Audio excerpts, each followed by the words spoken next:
All right, so we're going to take a look at a few problems that you should be able to work on or be able to complete once you have completed Unit 2. And if you don't remember how, that's why we're going to have this review.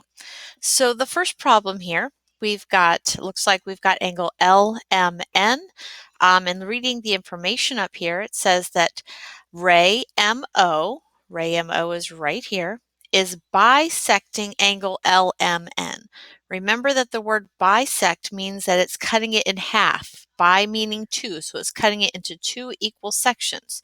Now that means that if it has been bisected, that this angle is going to be equal to this angle. So let's look at the other information that they gave us. They're telling us that angle LMN, so that's the whole thing. So they're telling us that LMN is equal to 6x minus 24, and angle LMO is equal to x plus 38. Well, just looking at the picture and knowing that this ray cuts it in half, I know that angle LMO should be half of angle LMN. Does that make sense? So LMO is half of LMN. All right. Or I could say that LMN is twice as big as LMO. So either way. So let's kind of write that out. I know that angle LMN is equal to 2 times the measure of angle LMO. LMO. So let's actually write what they've given us. So angle LMN, that's 6x minus 24. And that's going to be equal to twice or 2 times the measure of angle LMO, which is x plus 38. So now we've actually got an equation where we can try to solve for x, because what they're asking me to find is the measure of angle NMO. NMO, which is right here. So what we want to do is we want to find out what x is, and then use that to help us find the measures of the angles.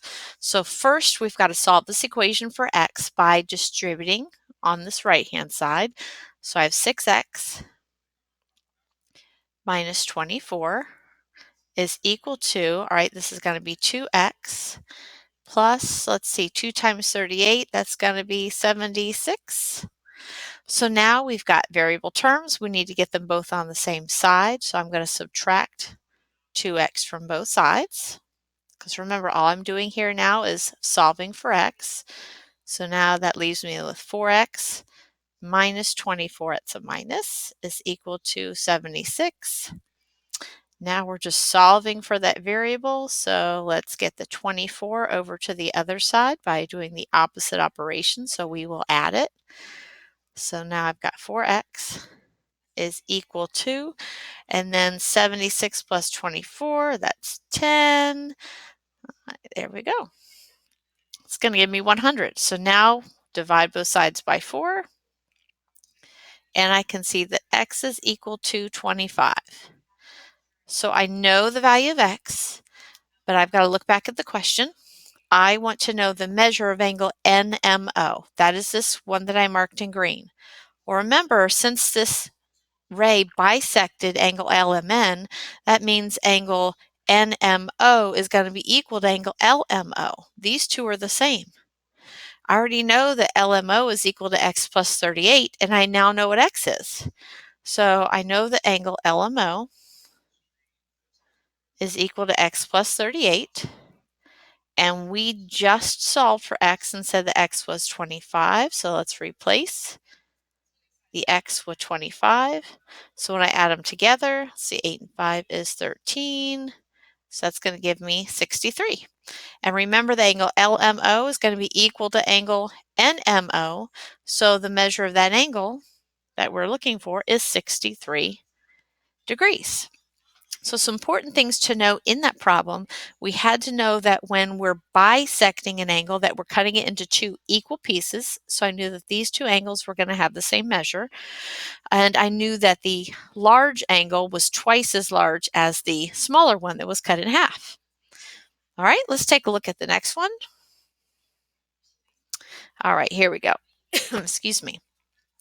So on this one, we are asked, let's see, it says that B is the midpoint of segment AC.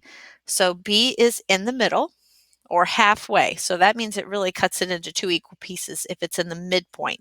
Mid meaning middle. All right, well, I know that 12x is the measure of AB and 9x plus 18 is the measure of BC. And since B is the midpoint, shouldn't AB be equal to BC? And since that's true, I can actually set those two things equal to each other. I know that AB is equal to 12x, and I know that BC is equal to 9x plus 18. And now I can figure out what x is. So I'm going to solve for x right now by subtracting 9x from both sides. So that's going to give me 3x is equal to 18. And when I divide both sides by 3, I will get that x is equal to 6. Now, is that what they asked me for? Nope, not quite, because we want to know the measure or the length of AB, BC, and AC, but we needed to know what x was in order to do that. So AB is equal to 12 times x. So that's going to be 12 times, and remember we just found that x was equal to 6. So 12 times 6 is 72. So the measure of AB is 72. And I know that AB is equal to BC, so that means BC should also be equal to 72. And if I wanted to check that, I would just have to substitute in that x value that we found right here, and I would get the same answer. All right, what about the length of AC? Well, isn't AC equal to AB plus BC? So that means 72 plus 72, which should be 144 units. So first, knowing that midpoint meant that that point was in the middle between those two, and that cut this AC into two equal segments. So the AB was equal to BC. So we were able to use that equation to solve for x, and then use the value of x to determine the length of each one of those segments. All right, here's our next one, and you have one very similar to this on your quiz. It says the Lynx bus travels from the Santana Mall, which I put SM, through the city center, here's the city center, to Central Grand Park, which is CGP. The mall is, all right, let's see, the mall is 4 miles east. So remember, here is the mall. It's going to be 4 miles east and 7 miles north of the city center. So here's the city center. We went 4 miles east and 7 miles north, and there's the mall. Okay. Central Grand Park is 5 miles west and 6 miles south of the city center. So I've drawn this picture, which makes it nice.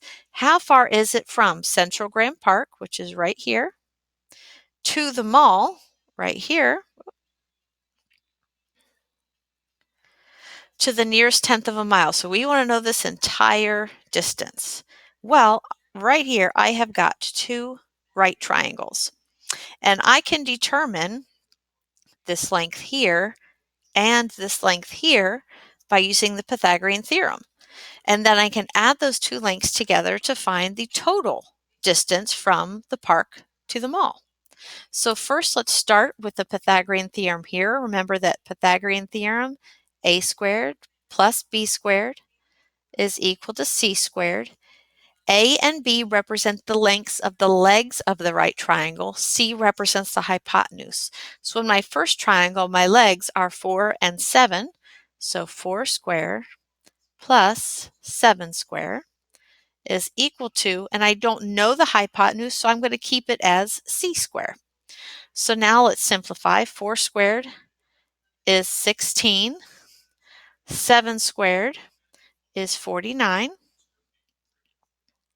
And when I add those two together, I get 65.